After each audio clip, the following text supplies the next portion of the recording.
Rain pelted against the thick glass windows of the research lab as Dr. Alex Carter finished uploading his daily reports. The weather on Haven's Rest had been terrible for 3 weeks straight, turning the usually peaceful colony into a muddy mess. He stretched his tired shoulders and glanced at the clock on his computer screen. Another 16-hour day studying alien plant samples was finally coming to an end. Alex had always loved the quiet life of a scientist. While other humans dreamed of exploring dangerous planets or fighting space pirates, he preferred the calm work of understanding new forms of life. Haven's Rest was perfect for him, a small research colony where nothing exciting ever happened, and he could focus on his studies without interruption. That peaceful life ended the moment he heard the sound. At first, he thought it might be thunder. The noise was deep and rumbling, shaking the walls of his lab. But thunder didn't last for 30 seconds straight, and it definitely didn't sound like crying. Alex set down his cup of coffee and walked to the window, wiping away the condensation with his sleeve. What he saw outside made his breath catch in his throat. A massive creature lay collapsed in the muddy clearing behind his lab. Even curled up in pain, it was easily the size of a small building. Its scales shimmered between deep green and dark blue, catching the dim light from his lab windows. 2 enormous wings were folded tightly around something much smaller, protecting it from the driving rain. Alex had seen pictures of the Kithara before, but never up close. The colonists called them dragons because they looked like the mythical creatures from Earth's old stories. But these beings were real, intelligent, and normally lived far from human settlements. They had their own cities, their own technology, and their own problems that humans rarely got involved with. This dragon was clearly a female, and she was in terrible distress. Her long neck was stretched toward his lab, and even through the rain and darkness, Alex could see her golden eyes fixed on his windows. She was looking directly at him, and there was something in that gaze that made his heart race. It was a look of pure desperation, the kind of expression a mother might have when her child was dying. Alex grabbed his rain jacket and headed for the door. Every logical part of his brain told him this was dangerous. Dragons were huge and powerful, and this one was obviously upset about something, but he couldn't ignore the pleading look in those golden eyes. The rain soaked through his jacket immediately as he stepped outside. The dragon watched him approach, making soft rumbling sounds that might have been words in her own language. As he got closer, Alex noticed she was breathing heavily, and her scales looked dull in places where they should have been bright. When he was about 10 feet away, something amazing happened. Words formed in his mind, not in any language he recognized, but somehow he understood their meaning perfectly. Please. The voice in his head was weak and full of pain. My baby is dying. I heard humans can heal. Please help. Alex had heard about this before. Some humans could receive telepathic messages from the Kithara, though it was rare. He had never experienced it himself until now, and the sensation was overwhelming. He could feel her emotions along with her words. The crushing fear of a mother watching her child slip away. I'll try to help, Alex said out loud, hoping she could understand his intent even if not his words. Can you show me? The dragon carefully unfolded one of her wings, revealing what she had been protecting. A young dragon, probably no bigger than a large dog, lay motionless against her side. Its scales were gray and lifeless, completely different from the vibrant colors of healthy Kithara. The little creature's breathing was so shallow Alex could barely see its chest moving. He had seen this condition before in his research files. The Kithara were suffering from some kind of plague that had been spreading through their population for months. Their own healers couldn't stop it, and young dragons were dying faster than adults. Alex didn't know much about dragon biology, but he knew enough to recognize that this little one didn't have much time left. My name is Skyweaver, the dragon's mental voice whispered in his head. This is my only child. The healers say there is no hope, but I have heard stories. Humans who can work miracles. Please, if there is any chance. Alex looked at the dying baby dragon and made a decision that would change everything. He couldn't leave a mother to watch her child die, no matter what species they were. Bring her inside, he said, gesturing toward his lab. I have medical equipment there. I can't promise anything, but I'll do whatever I can. Skyweaver's relief was so powerful Alex could feel it like a physical wave. She carefully picked up her baby with one massive claw, holding the tiny dragon as gently as if it were made of glass. The little one didn't even stir at the movement, which worried Alex more than he wanted to admit. Getting a 30-foot dragon through his lab door was impossible, but Skyweaver seemed to understand. She gently placed her baby just inside the doorway, then coiled her massive body around the outside of the building. Even though she couldn't fit inside, she would be as close as possible to her child. Alex carefully lifted the young dragon, surprised by how warm it felt despite its condition. The little creature weighed less than he expected, and its scales felt soft and flexible rather than hard like armor. As he carried it to his medical station, he could feel Skyweaver's mental presence hovering at the edge of his thoughts.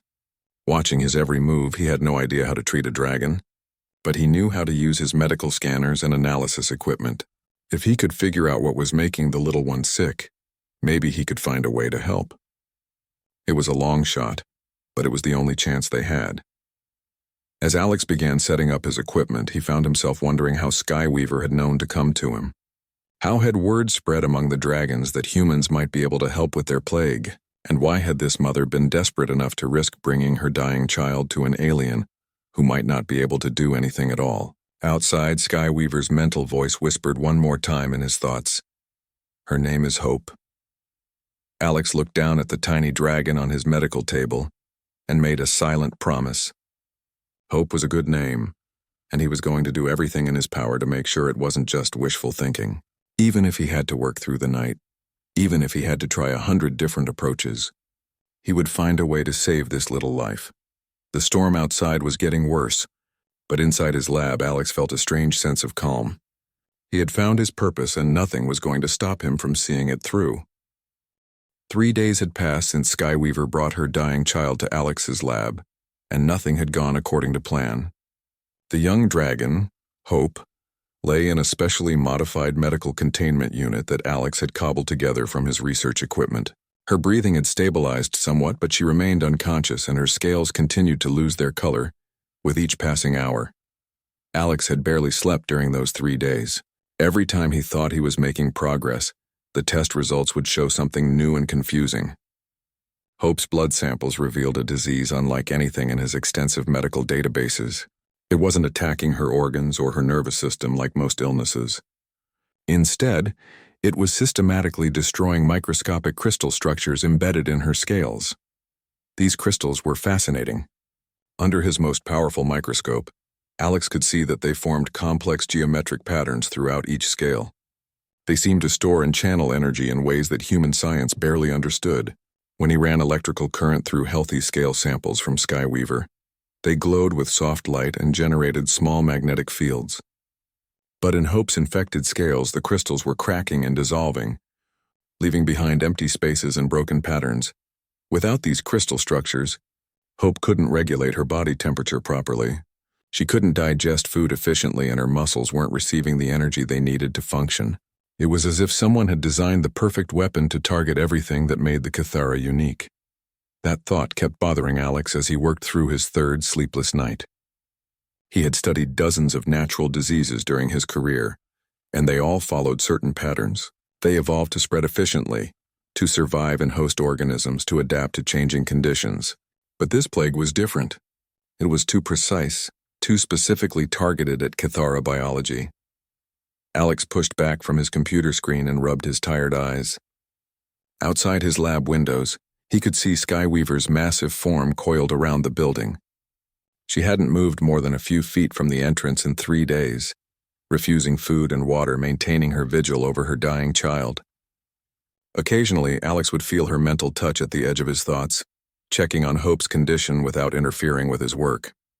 The trust she showed amazed him. Here was a creature who could easily destroy his lab and everyone in it. Yet she was allowing a complete alien stranger to experiment on her most precious possession. Every time Alex felt ready to give up, he thought about that trust and found the strength to keep trying. His latest test results were finally ready, and what he saw on his screen made his blood run cold. The disease wasn't just attacking the crystal structures randomly. It was following specific patterns, targeting exact molecular sequences that existed nowhere else in nature. This level of precision was impossible for a naturally evolved pathogen.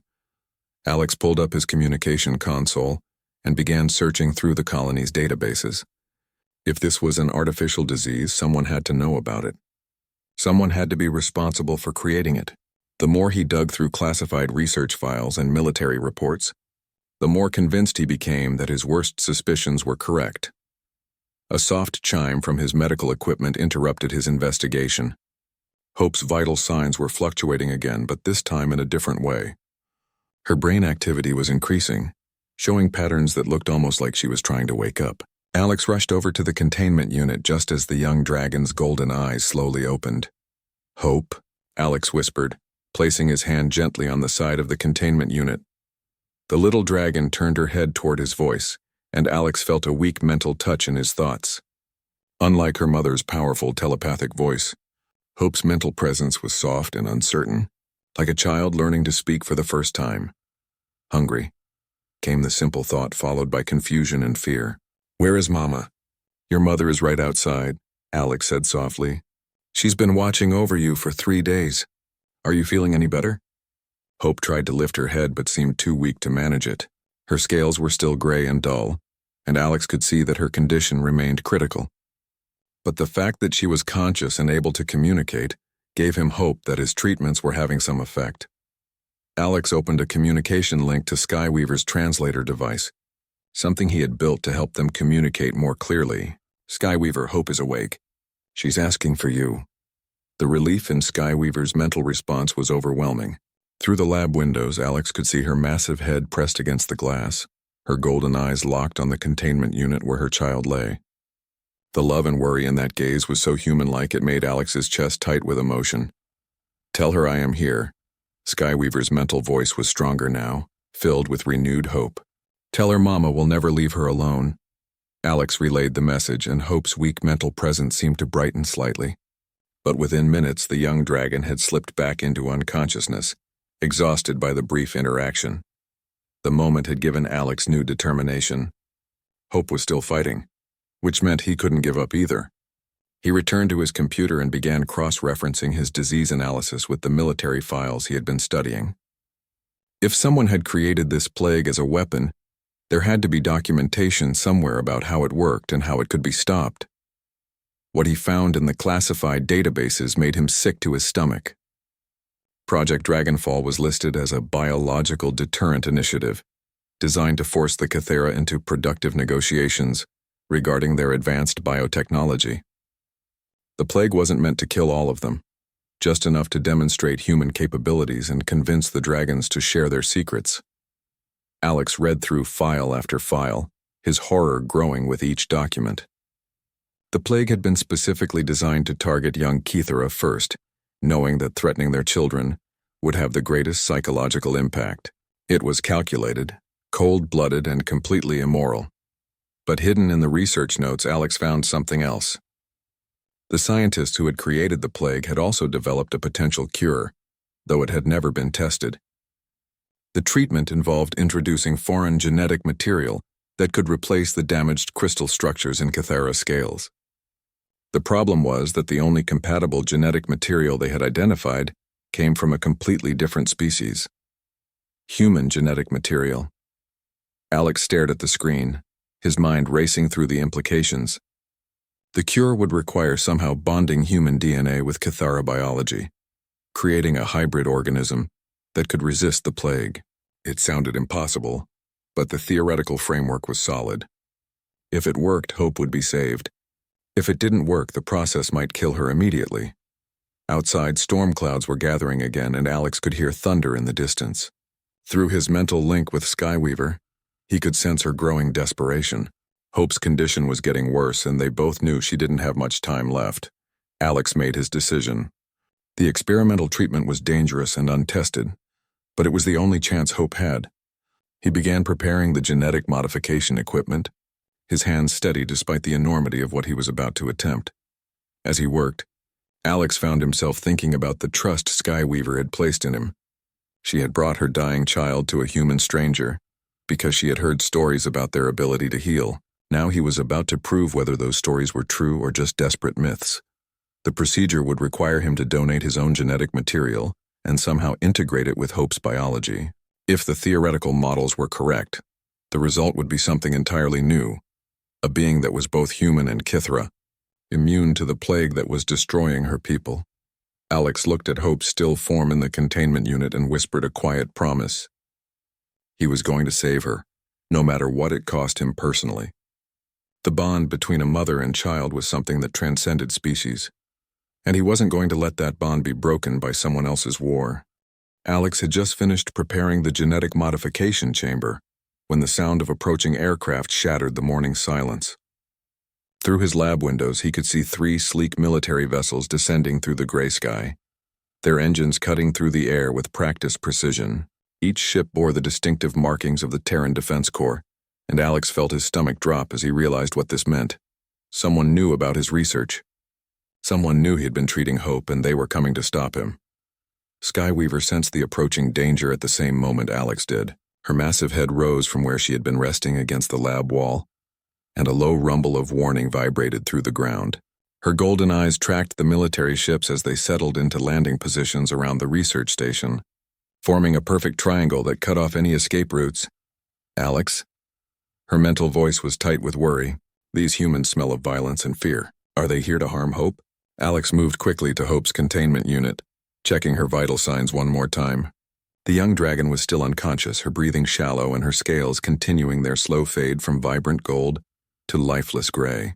The genetic modification treatment was her only chance, but now they might not have time to attempt it. I don't know, Alex replied honestly, but I won't let them take her. The sound of heavy boots on metal flooring announced the arrival of their unwelcome visitors.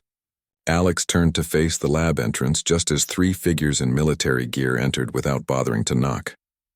The man in the lead was tall and thin, with the kind of cold expression that suggested he was used to getting his way through intimidation rather than persuasion. Dr. Alex Carter, the man said, consulting a datapad in his hand.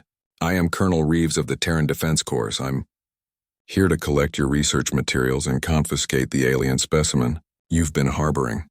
Alex stepped protectively, in front of Hope's containment unit. Specimen? She's a sick child, not a laboratory sample. Colonel Reeves smiled, but there was no warmth in the expression. According to our intelligence reports, you've been conducting unauthorized experiments on Kithera biology. Such research falls under military jurisdiction and must be transferred to appropriate authorities. Since when does the TDC have jurisdiction over medical treatment? Alex demanded. This is a civilian research colony and I'm trying to save a life. Since the Kithera became a threat to human security interests, Reeves replied calmly. Their biotechnology represents a significant strategic advantage, and we cannot allow them to maintain their current level of technological superiority. The words hit Alex like a physical blow. You created the plague. Reeves glanced at his datapad again as if confirming something he already knew. Project Dragonfall has been quite successful in demonstrating human capabilities to the Kithera leadership. Unfortunately, their response has been less cooperative than we anticipated. Alex felt sick. You're killing children to force their parents to give you technology. We're leveling the playing field, Reeves corrected. The Kithera possess energy manipulation techniques that could revolutionize human civilization. Their biotechnology could solve food shortages, cure diseases, and extend human lifespans indefinitely. When we attempted to negotiate access to these advances through diplomatic channels, they refused to share. So you decided to hold their children hostage until they changed their minds. Reeves shrugged. The needs of humanity outweigh the comfort of a few alien creatures. Besides, the plague isn't designed to be fatal. It's simply meant to encourage more productive discussions. Alex stared at the colonel in horror. Hope is dying. Whatever your plague was supposed to do, it's killing her. Which is why your research is so valuable, Reeves said, stepping closer to the containment unit. We understand you may have developed an effective treatment. Such a breakthrough would be incredibly useful in future negotiations. The implications were clear. The TDC didn't want to cure the plague, they wanted to control the cure. They could use it as leverage, offering treatment only in exchange for whatever technology they wanted. It was extortion on a species-wide scale. Outside the lab, Skyweaver's mental roar of fury shook the walls. She could sense the threat to her child, and her massive body was coiled in preparation for attack. The only thing holding her back was the knowledge that violence might endanger Hope. You're not taking my research, Alex said firmly. And you're absolutely not taking Hope. Colonel Reeves nodded to the two soldiers flanking him, and they raised their weapons in a smooth, practiced motion. Dr. Carter, I appreciate your dedication to your work, but this matter is far too important for personal ethics to interfere. Step away from the containment unit. Alex didn't move. Through the windows, he could see more soldiers taking positions around the building, their weapons trained on Skyweaver's massive form. The Dragon Mother was trapped between her desire to protect her child and the knowledge that any aggressive action might result in Hope's death. The Cathera trusted us, Alex said, playing for time while his mind raced through possible solutions. They came to humans for help because they believed we were better than this. The Cathera are naive, Reeves replied. Trust is a luxury species can't afford when survival is at stake. They have technology we need and we have leverage they can't ignore. It's a simple equation. It's genocide. It's evolution. The strong survive and adapt while the weak are consumed or controlled. Reeves gestured impatiently toward the containment unit. Now step aside so we can collect our research materials. Alex looked at Hope's still form and made a decision that would change everything. If the TDC wanted to use her as leverage against her people, he wasn't going to give them that chance. The genetic modification treatment was untested and dangerous, but it was better than letting her become a bargaining chip in someone else's war. You want to see my research? Alex asked, moving toward the control panel for the genetic modification chamber. Fine. Let me show you what I've discovered. Before anyone could stop him, Alex slammed his hand down on the emergency activation switch. The chamber hummed to life, its complex systems beginning the delicate process of genetic integration that might save Hope's life or kill her instantly. Colonel Reeves lunged toward the controls, but Alex was ready for him. Years of working with dangerous laboratory equipment had given him quick reflexes, and he managed to lock the system before the colonel could reach him. What have you done? Reeves demanded. Alex looked him in the eye and smiled. I've given you exactly what you deserve. Nothing. The genetic modification chamber continued its work, hope and terror warring in Alex's chest, as he watched the readings on his monitors. Hope's vital signs were fluctuating wildly as her body tried to adapt to the foreign genetic material, now flowing through her system. Outside, Skyweaver's mental scream of anguish pierced through every mind within a mile radius. She could sense her child's distress, but she couldn't know whether Alex was trying to save Hope or if the humans had done something terrible to her. Colonel Reeves was shouting orders to his soldiers, demanding they find a way to stop the process. But the genetic modification chamber had been designed with multiple fail-safes to prevent interruption. Once started, the procedure had to run to completion. All Alex could do now was wait and hope that his desperate gamble would work. If it did, Hope would become something entirely new. A bridge between human and Kithra that could survive both the plague and whatever other weapons the TDC might develop. If it didn't work, he had just killed the one being whose life might have brought peace between their species. The chamber's status lights continued to flash, marking each second of the transformation taking place within. Hope's future, and possibly the future of human-Kithra relations, hung in the balance of genetic material combining in ways that had never been attempted before. Alex closed his eyes and whispered a prayer to whatever forces might be listening. He had taken the biggest gamble of his life, and now all he could do was wait to see if love and desperation were enough to create a miracle. The genetic modification chamber's warning alarms began screaming as Hope's vital signs spiked dangerously high. Alex watched the monitors in growing panic as the young dragon's heart rate climbed beyond anything her small body should have been able to handle. The experimental treatment was either killing her or transforming her in ways that his equipment couldn't properly measure.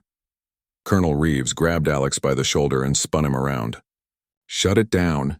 You're going to kill our most valuable research subject.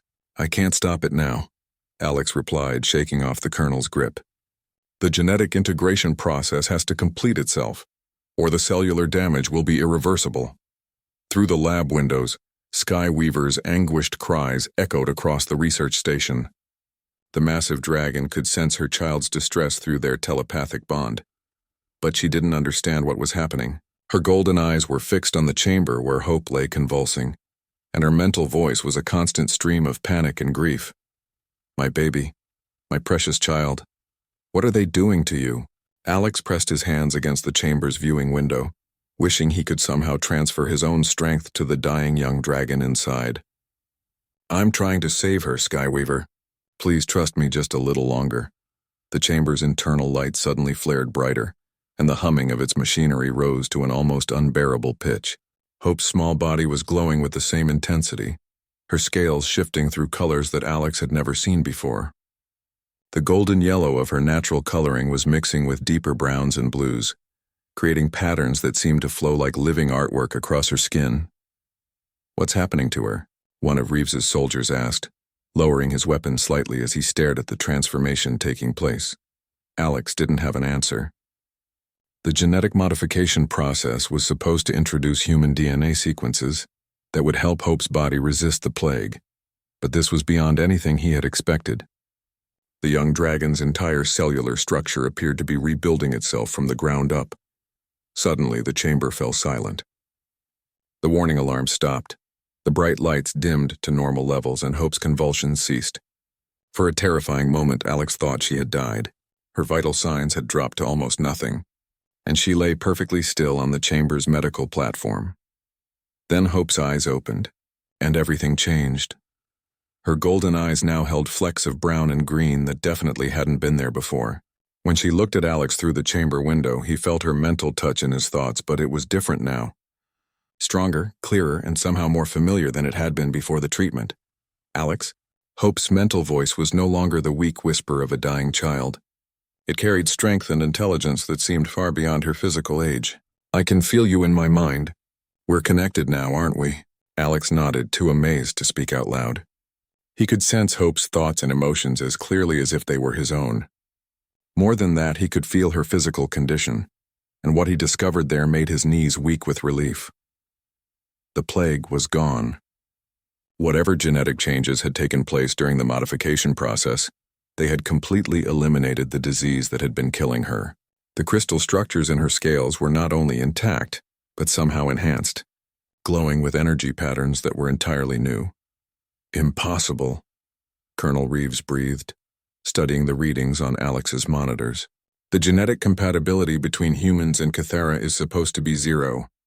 Cross-species modification should have killed her instantly."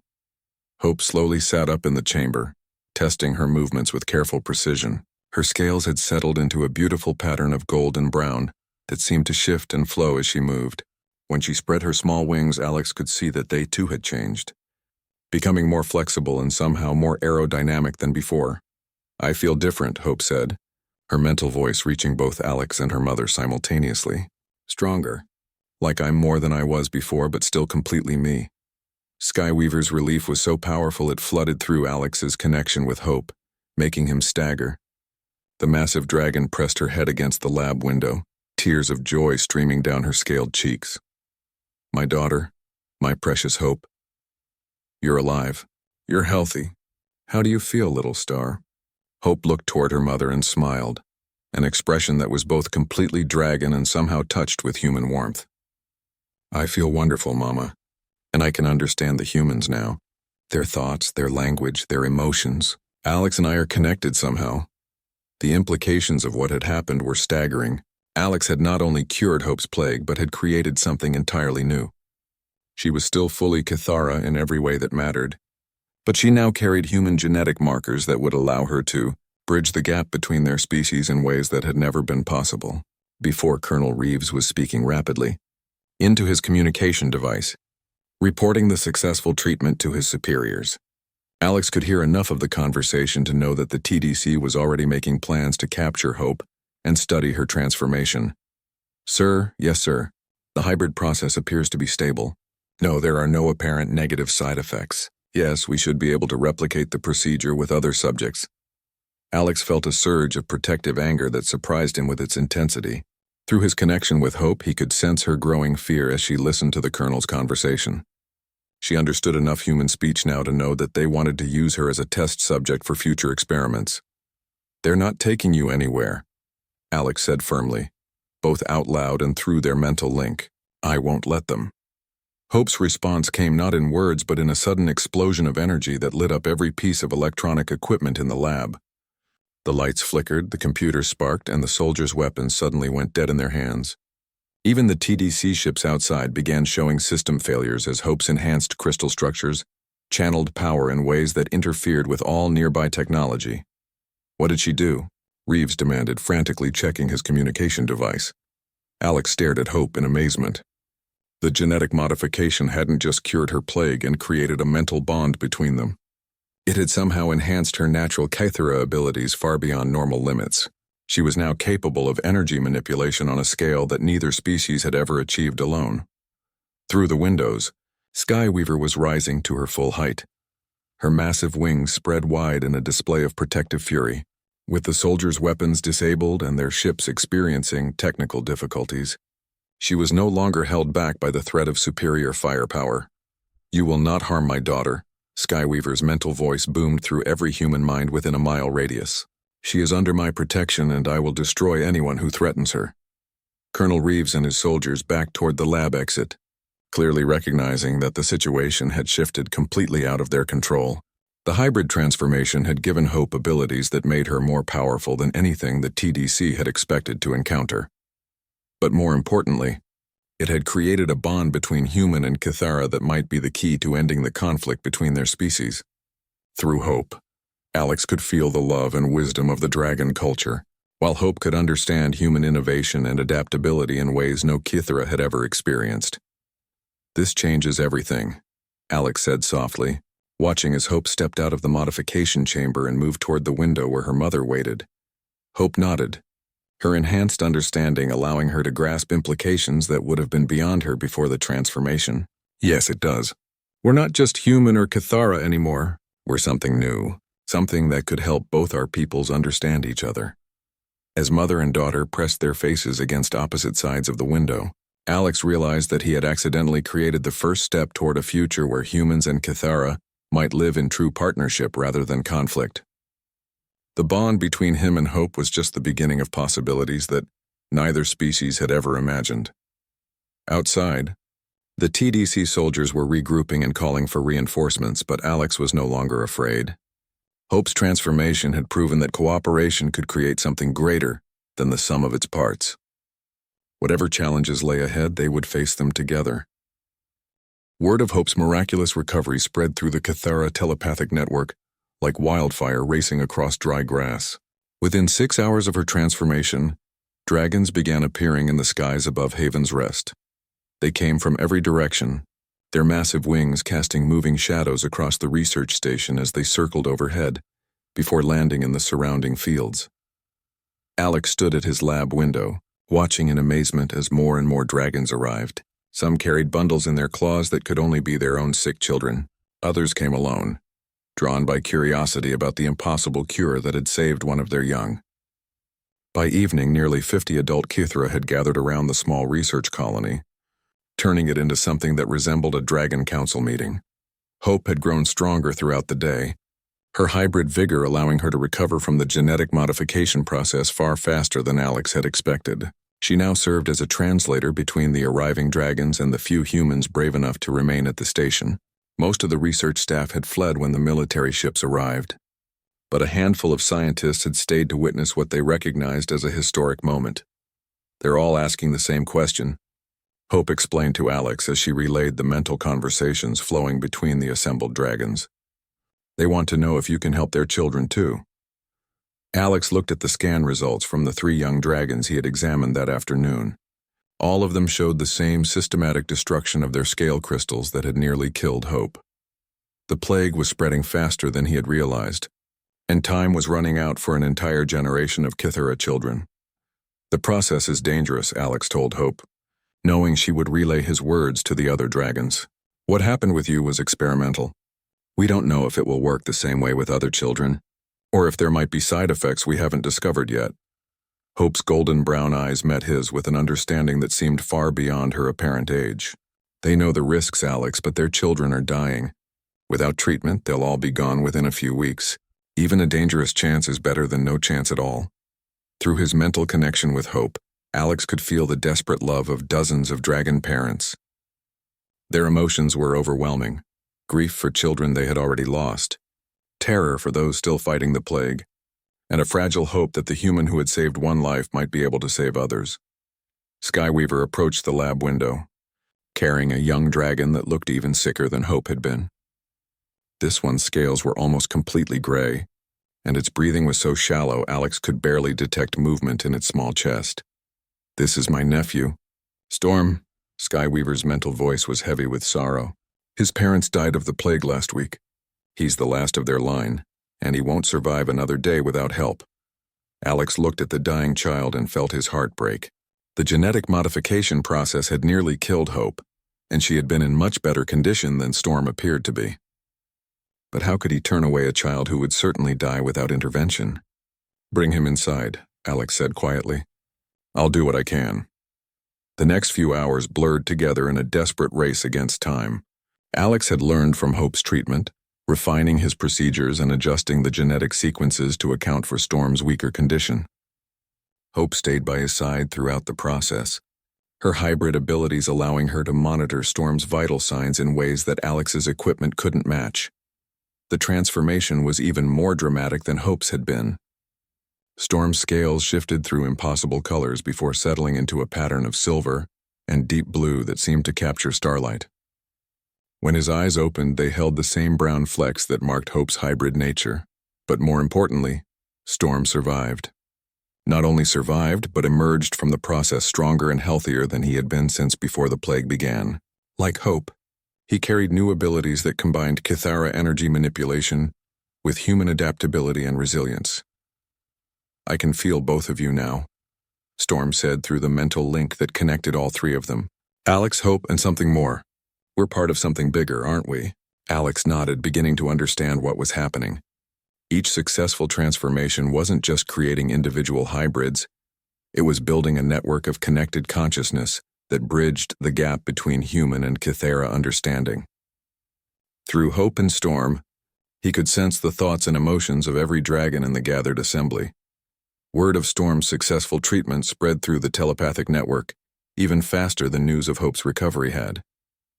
More dragons began arriving hourly, some traveling for days to bring their sick children to the human who could perform miracles. Alex worked through the night and into the next day, treating child after child with the genetic modification process. Each transformation was unique, creating hybrid patterns and abilities that were tailored to the individual young dragon's needs and personality. But they all shared the same core characteristics: immunity to the plague, enhanced abilities, and connection to the growing network of hybrid consciousness. By the end of the second day, Alex had successfully treated 12 young dragons. Each one emerged from the process healthy and changed, carrying pieces of human genetic material that made them bridges between the two species. The network of connected minds was growing stronger with each addition, creating something that was entirely new in the galaxy. Colonel Reeves had returned with reinforcements, but the TDC soldiers found themselves facing a very different situation than they had expected. The assembled dragons were no longer desperate and vulnerable. They were organized, determined, and protected by children who possessed abilities that made conventional weapons useless. "Dr. Carter," Reeves called out through a portable speaker system, "we need to discuss the implications of what you're doing here. These genetic modifications could have serious consequences for human security." Alex looked up from his latest patient, a young dragon named Wind, who was just beginning to show signs of recovery. Through the network connection, he could feel the collective opinion of every hybrid child and their families. They were no longer afraid of the humans or their weapons. They were prepared to defend their transformed children with everything they had. "The only security threat here is the plague you created," Alex replied. "I'm fixing your mistake, one child at a time." Hope approached the window where Reeves could see her, her hybrid features clearly visible in the afternoon light. When she spoke, her words carried through the speaker system with perfect clarity. "Colonel Reeves, my name is Hope. I am the first human Kithara hybrid, and I speak for all the children who have been transformed. We are not weapons to be controlled or studied. We are the future of both our species, and we choose cooperation over conflict." The simple dignity in her voice carried more authority than all of Reeves's military rank and equipment. Through the network, Alex could feel the other hybrid children adding their mental voices to Hope's declaration. They were united in their desire for peace, but they were also prepared to defend themselves if necessary. Skyweaver rose to her full height behind Hope, her massive form casting a shadow over the entire research station. The children speak truth, human. They offer your species something precious, the chance to grow beyond your current limitations. Whether you accept that gift or try to destroy it will determine the future of human-Kythera relations. Alex realized that the situation had evolved far beyond his original goal of saving a single life. The hybrid children represented something unprecedented in galactic history, beings who could truly understand both human and Kythera perspectives, who could serve as bridges between species that had never successfully communicated before. The network was still growing, and with each new hybrid child, the possibilities for cooperation and mutual understanding expanded. What had started as one mother's desperate attempt to save her dying baby had become the foundation for a new kind of interspecies relationship. As the sun set over Haven's Rest, Alex looked out at the gathered dragons and felt something he had never experienced before, the sense that he was part of something larger than himself, connected to beings who shared his commitment to healing and growth rather than conquest and control. 4 months after Skyweaver first brought her dying child to his laboratory, Alex stood in the center of what had once been a simple research station and marveled at how completely everything had changed. Haven's Rest had transformed into something unprecedented in galactic history, a true multi-species colony where humans and Kythera lived and worked together as equals. The hybrid children, now numbering 43, moved freely between the human residential areas and the dragon nesting grounds that had been constructed in the surrounding hills. Their unique abilities and perspectives had already led to technological breakthroughs that neither species could have achieved alone. Hope, as the first and oldest of the hybrids, had become their unofficial leader and primary spokesperson. Alex watched through his office window as Hope worked with a group of human engineers and adult dragons to design a new type of energy storage system. Her hybrid nature allowed her to understand both human engineering principles and Kythera biocrystalline technology, creating solutions that combined the best of both approaches. The integration continues to exceed all projections, Dr. Sarah Martinez reported as she reviewed the latest development statistics. She was one of the few original research staff who had stayed throughout the transformation, and her studies of the hybrid children had revolutionized understanding of genetic compatibility between species. They're not just healthy, Sarah continued. They're thriving in ways that suggest the hybrid process unlocked potential that was already present in both species. Their cognitive development, their physical capabilities, their social integration, everything is progressing at rates that our models said were impossible. Alex nodded, still amazed by what they had accomplished. The genetic modification process had become safer and more refined with each treatment, but the results continued to exceed his wildest expectations. The hybrid children weren't weakened by their dual nature, they were enhanced by it, possessing abilities and insights that made them natural bridges between human and Kythera cultures. A soft chime from his communication system interrupted his thoughts. Admiral Torres appeared on the screen, her expression serious but not hostile. The TDC had undergone significant leadership changes after the exposure of Project Dragonfall, and the new administration was taking a very different approach to human-Kythera relations. Dr. Carter, I wanted to personally thank you for your cooperation during our investigation of Colonel Reeves and his team. The evidence you provided has led to the complete shutdown of the biological weapons program and significant reforms in our xenological protocols. Alex leaned back in his chair, remembering the tense weeks when TDC investigators had descended on Haven's Rest to document the crimes committed by the previous administration. The hybrid children had been instrumental in providing testimony about the plague's effects, their unique perspectives helping to build an ironclad case against those responsible. What's the status of the reparations program? Alex asked. The Kythera Council of Winds has agreed to accept our formal apology and the medical aid package we've proposed. More importantly, they've invited human representatives to participate in joint research initiatives. Your hybrid children have convinced them that our species can work together productively when we approach each other with respect rather than fear. Through his mental connection with the hybrid network, Alex could feel Hope and the other children's satisfaction at this news. They had spent months serving as ambassadors between the species, using their unique abilities to facilitate understanding and cooperation. There's something else, Admiral Torres continued.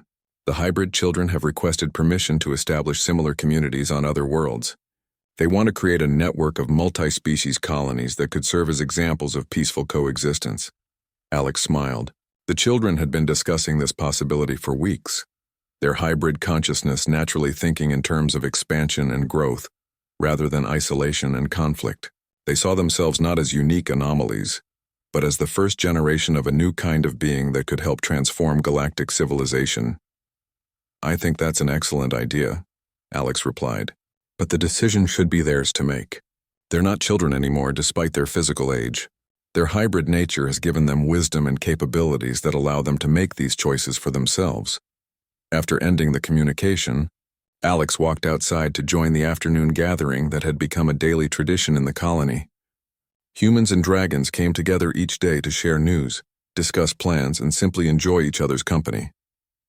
The language barriers that had once seemed insurmountable had dissolved as more humans learned to receive telepathic communication, and the hybrid children served as translators for complex concepts. Hope approached him, her scales now showing the full maturity of her hybrid development. At 4 months old, she had the physical size of a yearling dragon but the mental capabilities of a being far older than her apparent age. The genetic modification process had accelerated not just her recovery from the plague, but her overall development in ways that continued to amaze the researchers studying her. "Alex, we've been talking about something important," Hope said, her mental voice carrying the weight of serious consideration. "The network is strong enough now to attempt something that could change everything." Alex felt a flutter of anticipation through their connection. The hybrid children had been working on several projects that pushed the boundaries of what either species thought possible, but this felt different, bigger. "We think we can cure the plague in adult Kithra too," Hope continued. "Not through genetic modification, but through network amplification. If we work together, we can use our hybrid abilities to strengthen the crystal structures in adult dragons, making them immune to the bioweapon without changing their fundamental nature." The implications were staggering. If the hybrid children could cure adult dragons without transforming them, it would eliminate the plague completely while preserving Kithara biological integrity. More importantly, it would demonstrate that the hybrids were not just bridges between species, but healers capable of solving problems that had seemed impossible. "When do you want to attempt this?" Alex asked. "Tomorrow," Hope replied. "Skyweaver has volunteered to be our first test subject. She wants to make sure the process is safe before we try it with other adults." Alex looked across the gathering to where Skyweaver was deep in conversation with a group of human doctors and Kithara healers. The massive dragon had become one of the strongest advocates for human-Kithara cooperation, using her influence among her people to build support for the hybrid children's initiatives. "Are you sure you're ready for something this ambitious?" Alex asked. Hope's response came not just from her, but from the entire network of hybrid consciousness. 43 young voices speaking in perfect unity. "We were born ready. This is what we were meant to do." As the twin suns of Haven's Rest began to set, Alex felt a deep sense of satisfaction wash over him. What had started as one desperate mother's plea for help had evolved into something that could reshape the entire galaxy. The hybrid children represented proof that cooperation could create something greater than the sum of its parts, that understanding could triumph over fear, and that the future belonged to those brave enough to build bridges rather than walls. Tomorrow would bring new challenges and new possibilities. But tonight, surrounded by the mental harmony of dragons and humans learning to think as one, Alex knew they had created something truly extraordinary. The age of isolated species was ending, and the age of synthesis had begun. The weeping mother dragon who had carried her dying cub to his laboratory door had given him more than just a patient to heal. She had given him the chance to help birth a new kind of life, one that might just save not only the Kithara, but humanity as well.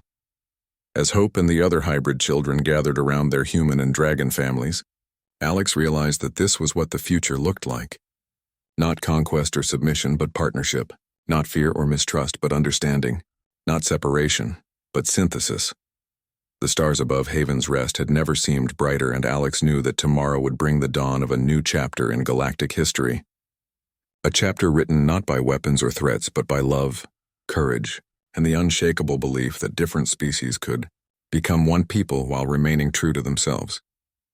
Hope's Mental laughter echoed through the network as she played. With her hybrid siblings and their extended families, her name had proven to be prophetic, but not just for her own survival. She had become hope for an entire galaxy, learning that its greatest strength lay not in conquest but in connection.